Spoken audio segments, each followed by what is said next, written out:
Hello everyone, welcome back to my channel. कैसे हैं आप सभी? आई एम श्योर कि आप सभी ठीक होंगे। तो चलिए हम आज का वीडियो स्टार्ट कर। आज के वीडियो में हम लोग जो है एक 5 नंबर का क्वेश्चन डिस्कस करने वाले हैं, जो है बैरियर्स ऑफ इंटरपर्सनल रिलेशनशिप, और इससे हम कैसे ओवरकम कर सकते हैं, यानी कि इन बैरियर्स को कैसे कम कर सकते हैं, उसकी मेथड्स हम लोग इस वीडियो में डील करेंगे। तो जो लोग भी चैनल पर नए हैं वो लोग चैनल को सब्सक्राइब कर ले, वीडियो को लाइक करें और अपने दोस्तों के साथ शेयर ज़रूर करें। तो चलिए जल्दी से वीडियो को स्टार्ट करते हैं। बैरियर्स इन इंटरपर्सनल रिलेशंस बहुत सारे हैं, लेकिन हम कुछ मेन हैं, हम उन्हें स्टडी करेंगे, ठीक है। तो चलिए देखते हैं। और मेनली जो है हम नर्स और पेशेंट रिलेशनशिप में कौन कौन से बैरियर्स होते हैं उनके ऊपर स्टडी करेंगे, क्योंकि हमारे लिए इम्पॉर्टेंट तो वही होता है, ठीक है। These are the problems that stop or disturb healthy communication and relationship between people, especially nurse and patient। मतलब ये जो बैरियर्स है ये एक हेल्थी कम्युनिकेशन और एक हेल्थी रिलेशनशिप में बैरियर्स लाते हैं, जिन्हें हम स्टडी करेंगे, ठीक है। Barriers to interpersonal relation, first barrier है लैंग्वेज बैरियर, सेकंड आता है इमोशनल बैरियर, थर्ड आता है कल्चरल बैरियर, फोर्थ आता है पुअर लिसनिंग, देन सिक्स्थ आता है use of medical jargon, lack of empathy and physical barriers. तो चलिए इन्हें डिटेल में हम लोग डील करते हैं। तो इसके साथ ही आप मुझे कमेंट में ज़रूर बताइएगा कि आपको जो इंटरपर्सनल रिलेशन वाला वीडियो था वो आपने देखा तो आपको समझ में आया या नहीं, ठीक है। और सबसे पहले तो हम ये देख लेते हैं इसमें थोड़ा सा कि इंटरपर्सनल रिलेशन है क्या। तो इंटरपर्सनल रिलेशन जो है दो लोगों के बीच में एक स्पेशल बॉन्डिंग होती है, जिस कि कैसे दोनों एक दूसरे के साथ बिहेव करते हैं, कैसे उनका नेचर है और कैसे वो एक दूसरे को समझते हैं और साथ में कोऑपरेट करते हैं, ठीक है। तो इन चीज़ों को क्या क्या चीज़ें अफेक्ट करती है। तो सबसे फर्स्ट है इसमें लैंग्वेज बैरियर, ठीक है। अब दोनों पर्सन अगर किसी रिलेशनशिप में है, लेकिन अगर वो बात करने के लिए एक दूसरे से कांटेक्ट करने के लिए अलग अलग लैंग्वेज का यूज़ करेंगे, तो क्या है दोनों को एक दूसरे की लैंग्वेज समझ आएगी? नहीं आएगी। क्यों? क्योंकि दोनों की लैंग्वेज सिमिलर होने पर ही दोनों एक दूसरे को अच्छे से समझ पाएंगे, ठीक है। Language barrier happen when people don't speak in same language or use words the other person doesn't understood. मतलब लैंग्वेज बैरियर कब क्रिएट होता है? जब दोनों लोग जो है सेम लैंग्वेज का यूज़ नहीं करके अदर लैंग्वेज के वर्ड्स यूज़ करते हैं, जिससे कि मिसअंडरस्टैंडिंग क्रिएट होती है। मिसअंडरस्टैंडिंग क्रिएट होने से क्या होता है, ना तो एक दूसरे को समझ पाते हैं, ना उनके बीच में कॉपरेशन होता है, और ना ही उनके बीच में एक अच्छा रिलेशनशिप बॉन्ड हो पाता है, ठीक है। उसके बाद द नर्स एंड पेशेंट में स्पीक डिफरेंट लैंग्वेज। अगर नर्स और पेशेंट जो है अलग अलग लैंग्वेज में बात कर रहे हैं तो वहाँ पर जो है प्रॉब्लम क्रिएट हो सकती है। Patient may not understand medical terms और इंस्ट्रक्शंस। पेशेंट कभी कभी क्या होता है कि मेडिकल टर्म्स और इंस्ट्रक्शन नहीं समझ पाता है, जिसकी वजह से जो है एरर आ जाते हैं केयर में या फिर ट्रीटमेंट के टाइम पे। क्योंकि अगर जो हो नर्स और पेशेंट है दोनों में जो है ये दिक्कत आ जाती है। कैसे? फॉर एग्जांपल के लिए अगर नर्स ने पेशेंट को कहा कि आपको हाइपरथर्मिया हो रहा है, ठीक है। अब पेशेंट को पता ही नहीं कि हाइपरथर्मिया क्या है, वो सोच रहा है यार नर्स ने क्या बोल के चले गए, मैडम क्या बोल के चली गई। तो इससे क्या दोनों के बीच में एक अच्छा रिलेशन बन पाएगा? नहीं बन पाएगा। नर्स को जो है एक प्रॉपर लैंग्वेज यूज़ करना चाहिए। अगर पर्सन गाँव से है तो वो उसे कह सकता है कि आपको जो है तेज़ बुखार हो रहा है, मैं आपके लिए मेडिसिन लेकर आती हूँ। तो इससे क्या होगा, पेशेंट के अंदर भी थोड़ा ये आएगा कि नहीं, जो है नर्स जो है वो मुझे समझ रही है, इसीलिए मेरी लैंग्वेज में बात कर रही है। लेकिन सिमिलर लैंग्वेज या फिर मेडिकल टर्म्स यूज़ करने से क्या होता है, मिसअंडरस्टैंडिंग क्रिएट हो जाती है, जिसकी वजह से एक अच्छा रिलेशनशिप इस्टेब्लिश करने में दिक्कतें आती है, ठीक है। उसके बाद जो सेकेंड बैरियर है वो है emotional barrier. Emotional barrier that means कि स्ट्रेस, फियर या फिर सैडनेस जो है वो चीज़ों को ओपन होने से रोक देती है। मतलब किसी चीज़ को लेकर किसी का स्ट्रेस्ड होना, चिंता में रहना जो है लोगों को ज़्यादा टेंस्ड बनाता है। इसकी वजह से क्या है, लोग ना अपने आप को खोल पाते हैं, ना अपनी बातें किसी के साथ शेयर कर पाते हैं, ठीक है। पेशेंट में hide feelings due to anxiety और डिप्रेशन, एंगर और फ्रस्ट्रेशन में ब्लॉक क्लियर कन्वर्सेशन, फ्रस्ट्रेशन या फिर किसी का एंग्री होना, या फिर ऐसी कोई भी चीज़ें जिससे कि पेशेंट जो है डिप्रेस हो रहा है, उसे एंजाइटी हो रही है, तो ये सारी चीज़ें क्या होता है, पेशेंट को अपनी फीलिंग्स अपने अंदर ही रखने पे मजबूर कर देता है। पेशेंट अपनी जो दिक्कतें हैं, प्रॉब्लम्स है, वो अच्छे से पेशेंट या फिर हेल्थ वर्कर के साथ शेयर नहीं कर पाता है, जिससे कि उन दोनों के बीच में एक प्रॉपर बॉन्डिंग नहीं बन पाती है। ठीक है, तो ये हो गया इमोशनल बैरियर। थर्ड बैरियर कौन सा है? Cultural barrier. कल्चरल बैरियर जो है इंडिया में देखने के लिए बहुत मिलते हैं। ठीक है, डिफरेंट कस्टम, बिलीव और values can cause misunderstanding. Patient may feel uncomfortable or disrespect. Some patient may not accept certain treatments. ठीक है, कभी कभी क्या होता है, कल्चर और नॉर्म्स के कारण चीज़ों में बहुत दिक्कतें आ जाती है। जैसे कि जो कोई अगर मुस्लिम पेशेंट है तो वो हिंदू के हॉस्पिटल में नहीं जाएगा, हिंदू वाला है वो मुस्लिम के इसमें नहीं जाएगा। अगर कोई जो नर्सिंग स्टाफ है या फिर कोई डॉक्टर है, अगर वो दूसरी धर्म से है, दूसरी जाति से है, तो वहाँ के उनके साथ वो लोग अच्छे से बिहेव नहीं करेंगे और डिसरिस्पेक्ट करेंगे।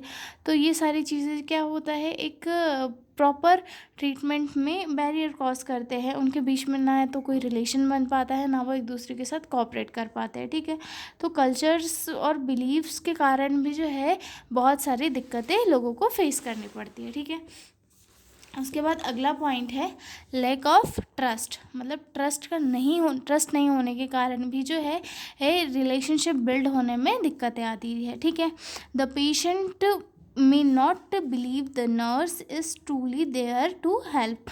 मतलब पेशेंट जब अच्छे से फुल्ली ट्रस्ट नहीं करता है नर्स पे, तो उस टाइम पे ना तो वो पेशेंट से अपनी शिकायतें शेयर करता है, ना ही अपनी जो भी प्रॉब्लम्स है ये वो सारी शेयर करता है। तो उससे क्या होता है, लॉस पेशेंट का ही होता है, क्योंकि वो प्रॉपर केयर नहीं गेन कर पाता है जितनी उसे करनी चाहिए। ठीक है, without trust the patient may not follow advice. A cold और rude attitude can destroy trust. मतलब दोनों का एक दूसरे के प्रति रूड या फिर बहुत ही ठंडा बिहेवियर दोनों के बीच के रिलेशनशिप को ख़त्म कर देता है, दोनों के बीच के ट्रस्ट को ख़त्म कर देता है। तो जिसकी वजह से क्या होता है, पेशेंट ना तो प्रॉपरली केयर ले पाता है, ना ही चीज़ें उतने अच्छे से हो पाती है। ठीक है, उसके बाद आता है पुअर लिसनिंग यानी कि किसी की बातों को ध्यान से नहीं सुनना। फॉर एग्जांपल के लिए हम देखिए, अगर हम क्लास में बैठे हैं और हम टीचर के लेक्चर को ठीक से नहीं सुन रहे हैं, तो वहाँ पे टीचर क्या करेगा, हम पे गुस्सा होगा और जो है चीज़ें हमें नेक्स्ट टाइम एक तो वो समझाएगा ही नहीं, डांटेगा ही नहीं, और ना हमें अच्छे से एक्सप्लेन करेगा, क्योंकि वो ये कह देगा कि यार ये तो मेरी क्लास में जो है बातें करते रहता है, तो वो हमें नहीं समझाएगा। तो पुअर लिसनिंग जो है एक काफ़ी बड़ा रीज़न बन जाता है मिसअंडरस्टैंडिंग का। इसकी वजह से लोगों को डिसरिस्पेक्ट भी फील होता है, और लोगों के बीच में एक जो रिलेशनशिप बनना होता है वो भी नहीं बन पाता है। ठीक है, इंटरप्टिंग और ignoring the speaker cause poor understanding. मतलब स्पीकर जो बोल रहा है उसे इग्नोर करना एक बहुत बड़ी मिसअंडरस्टैंडिंग क्रिएट कर देता है। इंपॉर्टेंट डिटेल्स में भी miss due to poor listening. It shows disrespect and affect the relationship.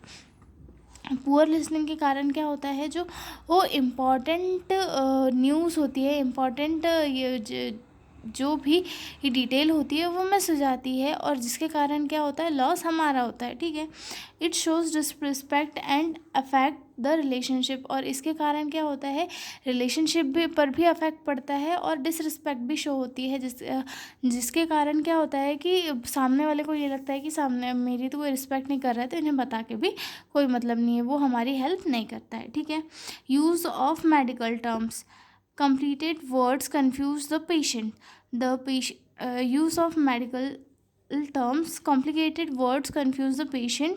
The patient may pretend to understand and stay quiet. This lead to mistake in following instructions.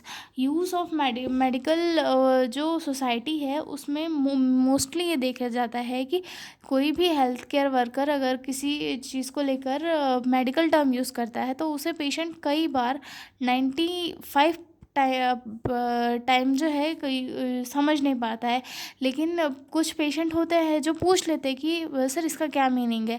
लेकिन कुछ patient जिन्हें डर होता है, anxiety हो रहा है कि होता है कि यार मैं कैसे पूछूंगा, कैसे क्या करूंगा, तो वो पूछ नहीं पाते हैं, जिसके कारण क्या होता है उन्हें ये सही से इंस्ट्रक्शन नहीं पता होता है। ठीक है, तो वो उसके कारण क्या होता है, मिसअंडरस्टैंडिंग कॉज होती है और कई बार जो है इससे एक बड़ी मिस्टेक भी होने के चांसेस रहते हैं। ठीक है, तो मेडिकल सोसाइटी में मेडिकल टर्म्स का यूज़ उन्हीं जगह पे किया जाना चाहिए जहाँ पे ये लोग इसे प्रॉपरली समझ पाए। ठीक है, फिज़िकल बैरियर्स में क्या आएगा, noise, crowd, lack of privacy disturbs communication, distance और मास्क में affect voice clarity, poor lighting can affect non verbal cues like facial expressions. ठीक है, फिज़िकल बैरियर्स कैसे, नॉइस हो गया, क्राउड हो गया, ये सारी चीज़ें एक बेटर कम्युनिकेशन को हमेशा अफेक्ट करती है। और अगर कम्युनिकेशन अफेक्ट हो रहा है तो दैट मीन्स कि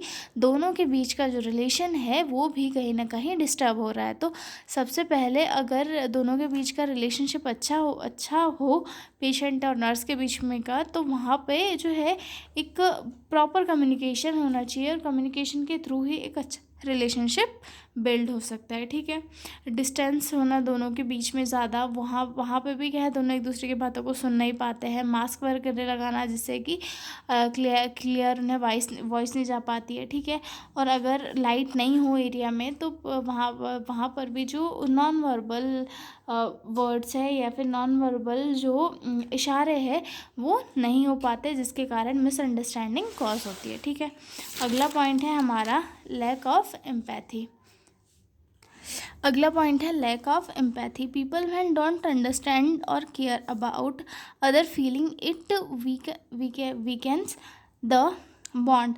मतलब एक एम्पैथी वाली, दैट मीन्स सहानुभूति वाली अगर फीलिंग्स नहीं हो तो वहाँ पे चीज़ें जो है बिगड़ जाती है। क्योंकि अगर कोई भी अगर हेल्थ केयर वर्कर है उसके अंदर एम्पैथी वाली फीलिंग नहीं है तो वो दूसरे को समझ नहीं पाता है, और दूसरे को समझ नहीं पाता है तो वहाँ पर वो दूसरों की प्रॉपरली केयर नहीं कर पाता है। ठीक है, it leads to selfish behaviour and hurt feelings. ठीक है, मतलब इसके कारण क्या होता है कि सामने वाले को भी ही हर्ट होता है कि यार जो हेल्थ केयर वर्कर है वो मेरी चीज़ों को समझ नहीं पा रहा है। तो इसलिए हमेशा हेल्थ वर्कर्स को क्या है, एक एम्पैथी वाला बिहेवियर रखना चाहिए कि नहीं, मैं आपको सुन रहा हूँ, मैं आपको समझ रहा हूँ और मैं आपके लिए वो जो है अपना 100% दूंगा। ठीक है, अगला वाला इसमें एक और चीज़ पूछी गई थी कि अब इन बैरियर्स को कैसे कम किया जा सकता है, इसके क्या क्या मेथड्स हैं। ठीक है, तो चलिए हम देखते हैं।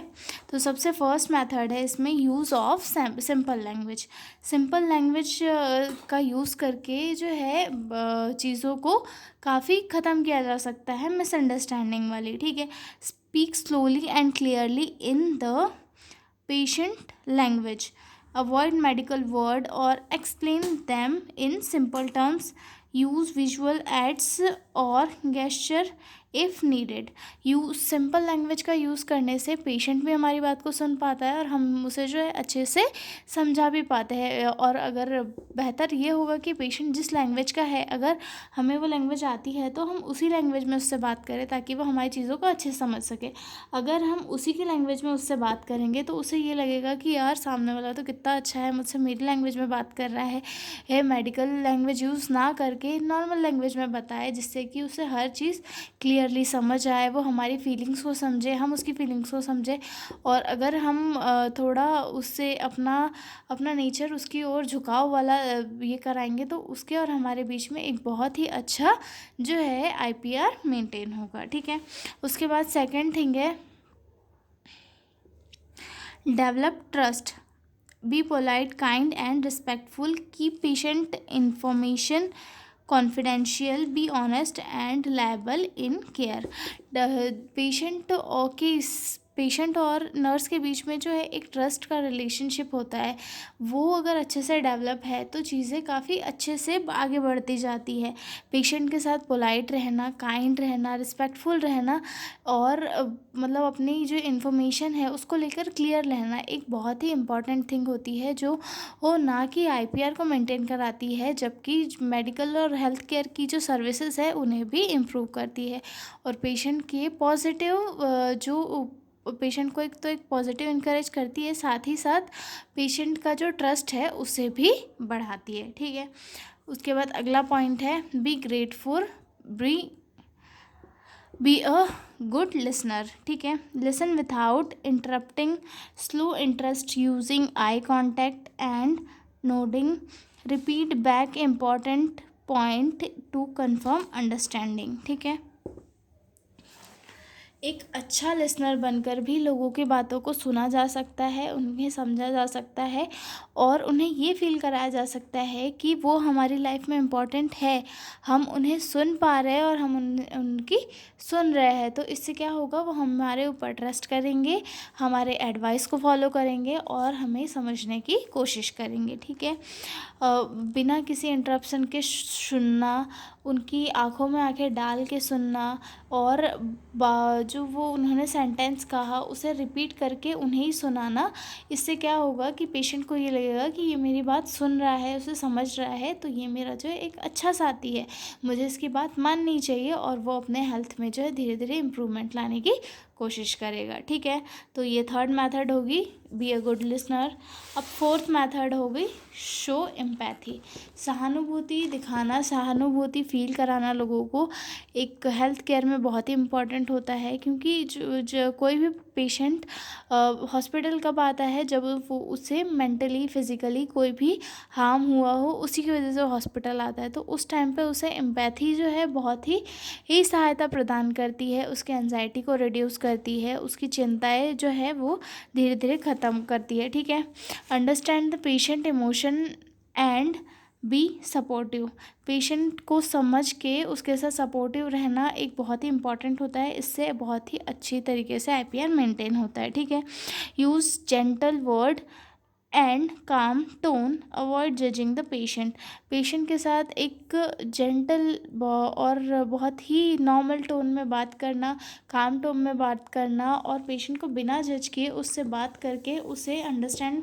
उसे जो है समझने की कोशिश करना, इससे क्या होगा कि पेशेंट को भी हम अच्छे से समझ पाएंगे और साथ ही साथ पेशेंट को वो ऐसा लगेगा कि नर्स जो है मुझे लेके मुझे इम्पोर्टेंस दे रही है अपनी लाइफ में, तो वो भी अपने आप में इम्प्रूवमेंट लाने की कोशिश करेगा, एक्टिवली हेल्थ केयर जो सर्विसेज हम उसे दे रहे हैं उसमें पार्टिसिपेट करेगा और अच्छे से अपने बॉडी में इम्प्रूवमेंट ला के डिस्चार्ज करने की कोशिश करेगा। ठीक है, रिस्पेक्ट कल्चरल डिफरेंसेस, अलग अलग कल्चर का अलग अलग रिस्पेक्ट करना बहुत ही इम्पॉर्टेंट होता है, ये ना कि सिर्फ हेल्थ केयर में, जबकि हर एक जो स्ट्रीम होती है, हर एक स्ट्रीम में अलग अलग कल्चर का जो है रिस्पेक्ट करना बहुत इंपॉर्टेंट होता है। ठीक है, learn about different cultures and believes, ask politely before doing any procedure, accept different opinion without argument, मतलब लोगों के अपने अपने कल्चर को की रिस्पेक्ट करना, उनके कल्चर की,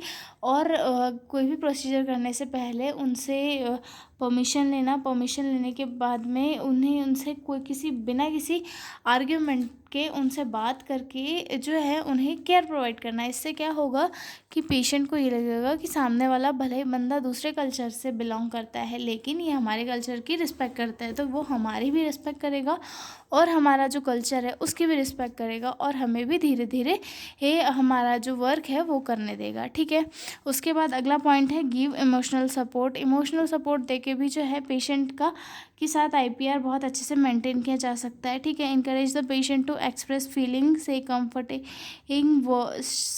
comforting words during tough times, be patient and understanding, मतलब पेशेंट को जो है एक इमोशनल सपोर्ट प्रोवाइड करना, उस पेशेंट को इंकरेज करना कि वो अपनी फीलिंग हमारे साथ शेयर कर सके, उसके साथ एक कंफर्टेबल वर्ड्स में बात करना और पेशेंट को समझने की कोशिश करना, ये सारी चीज़ें पेशेंट को इम्पोर्टेंस फील कराएगी और वो अपना जो IPR है एक रिलेशनशिप उसे भी अच्छे से बिल्ड होने देगी। ठीक है। Remove physical barrier, physical barriers को ख़त्म करके चीज़ों को काफ़ी कंट्रोल में लाया जा सकता है, जैसे कि एक क्वाइट प्लेस पे जाके बात करना, प्राइवेट प्लेस पे जाके बात करना और डिस्ट्रैक्शन और नॉइज़ को कम करके वहाँ पे बात करना और जो है साथ में बैठ के रिस्पेक्टफुली एक दूसरे को कंफर्ट देकर बात करने से जो है चीज़ें काफ़ी कंट्रोल में आती है, दोनों एक दूसरे की रिस्पेक्ट करते हैं और अपनी कन्वर्सेशन को कंप्लीट करते हैं। ठीक है। और ये सारे मेथड्स थे जिनके थ्रू हम इंटरपर्सनल रिलेशनशिप के बैरियर्स को ओवरकम कर सकते हैं। ठीक है। इसके पहले हमने देखे बैरियर्स टू इंटरपर्सनल रिलेशंस। ठीक है। तो अब हम मिलेंगे अगले वीडियो में। अगर आपको PDF नोट्स चाहिए हो तो आप लोग मुझे कमेंट में आप लोग मुझे मेरे डिस्क्रिप्शन में दिए गए जो मेल है उस पर कांटेक्ट कर सकते हो। तो हम मिलते हैं अगले वीडियो में, तब तक के लिए बाय बाय।